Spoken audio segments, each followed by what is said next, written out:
Hello and welcome back to the Nathaniel underscore GK11 channel. We are back predicting the final team of the season group, and we might do an ultimate team of the season group, but we are predicting this. I would like to be pretty accurate with this.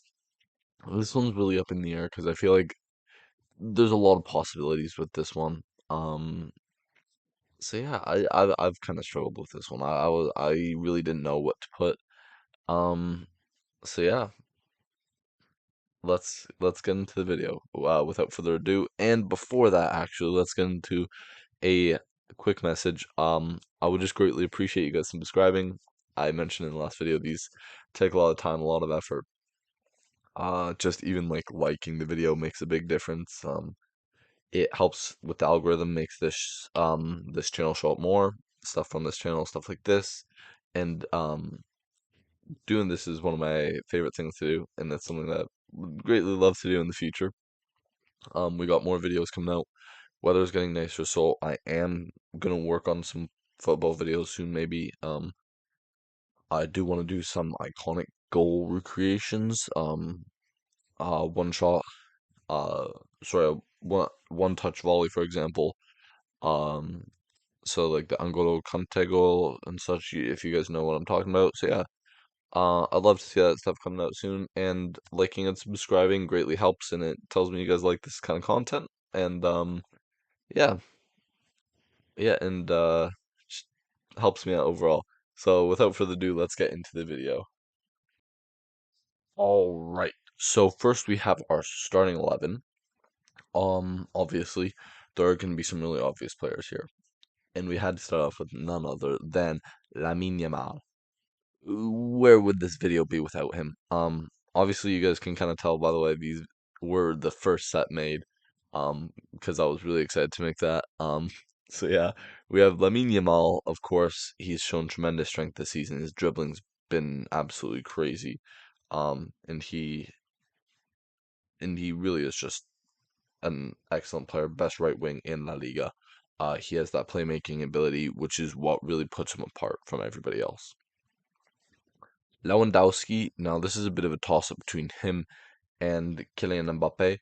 Kylian Mbappe has scored more goals, but I feel like Lewandowski has had that greater effect. A lot of this team of the season starting 11 is Barca, but I feel like realistically they have been the top team in Europe this season, similar to PSG, I'd say.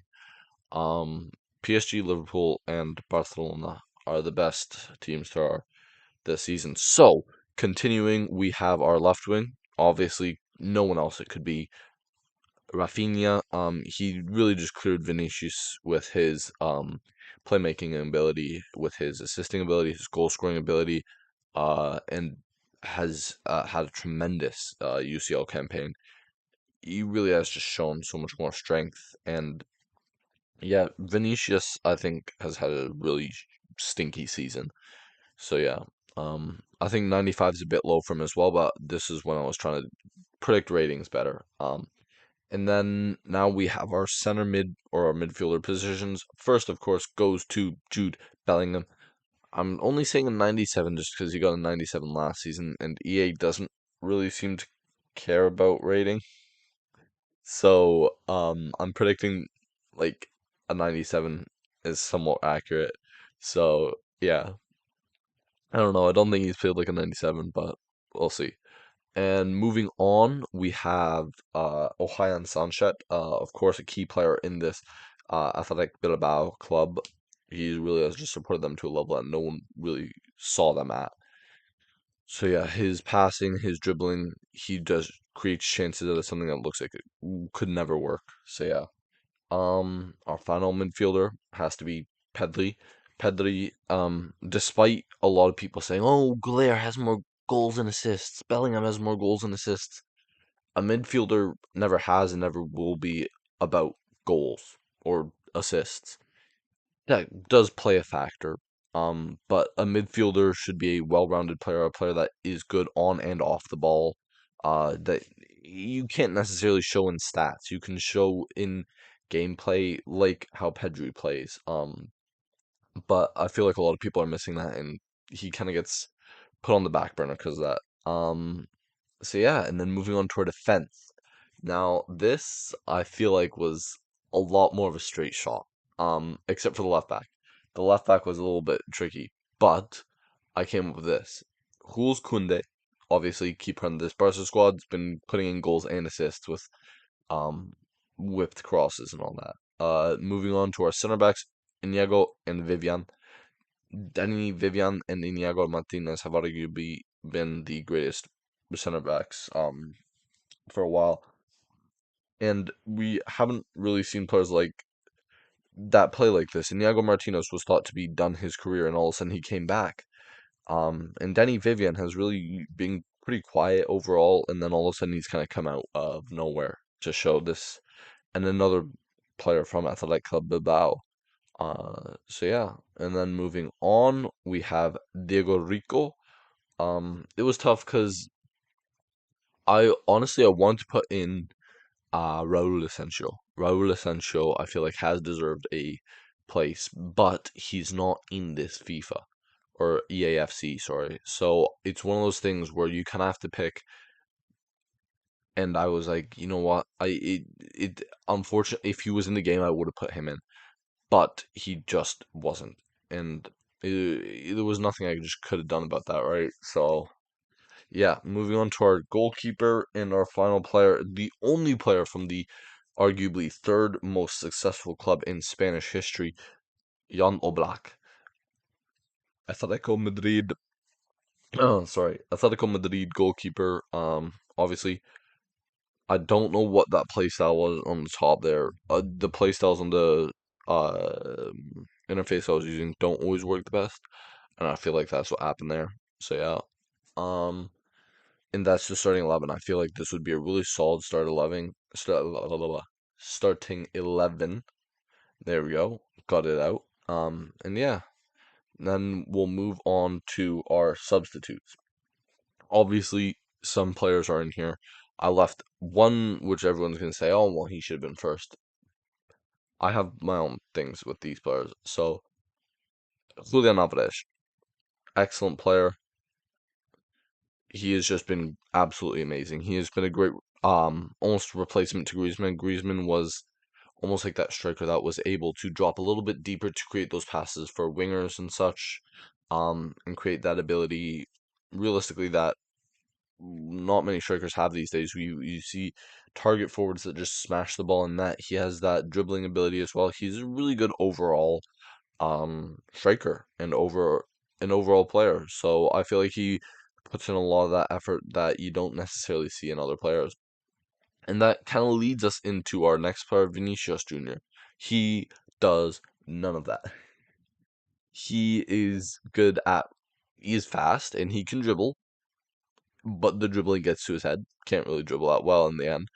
And he has had a really bad season. I honestly don't think he should have been on this, but I feel like he will get a team of the season because he's Vinicius Jr. Not that he deserved it, because he definitely did not. Statistically, he has not been there. And yeah, unlike this player, Anthony, he came in halfway through the season, and wow, has anyone ever seen an impact so great? And a lot of people are like, oh, wow, look, look how much easier the LaLiga is than the Premier League. Lamine Yamal would cook half the defenders in the Premier League right now. Like, they cannot defend. But Anthony was on such a bad team, and all of a sudden he came to La Liga and he thrived. Like, he found a good supporting team, a team that could support him. And that takes us to our final two players. Kylian Mbappe couldn't take him out. He is in competition for the Golden Boot. And yeah, hoping he does not score against Real Sociedad because I want to see Gyökeres win the Golden Boot. And if Mbappe scores, he goes up to I think it is 59 uh in um in the coefficient, and then Gyökeres is at 58.5. So yeah, due to the coefficients to the leagues and all that. So yeah. And then our final player is Isco. Obviously he's had a great season. So yeah. And I hope I hope that these players' form continues. He really has been that good passing player, that player that can show that dribbling skill, and also has a little bit of shooting flair to him as well. So yeah, he's well rounded, pretty well rounded. Obviously, he didn't get hooligan stats, but yeah. So yeah, let's get into the outro real quick now. So that was the video. I felt like my La Liga predictions could be pretty accurate, you know. My Serie A predictions pretty damn spot on there. Um and of course like yeah, I feel like they could be pretty accurate. We've been pretty bang on with Bundesliga, um Serie A, Premier League. So the only one left really to collect is that La Liga because I didn't do a League one. I was a bit late to that. I'm yeah, gonna be completely honest. I didn't get the template for it for the team of the season in time. So yeah. Yeah, so make sure to like and subscribe. It really helps me out. And I greatly appreciate it. So yeah, I will see you guys in the next video. We got some EAFC companion app stuff coming out soon. So stay tuned for that. And I'll see you guys in the next video. Bye bye. Peace.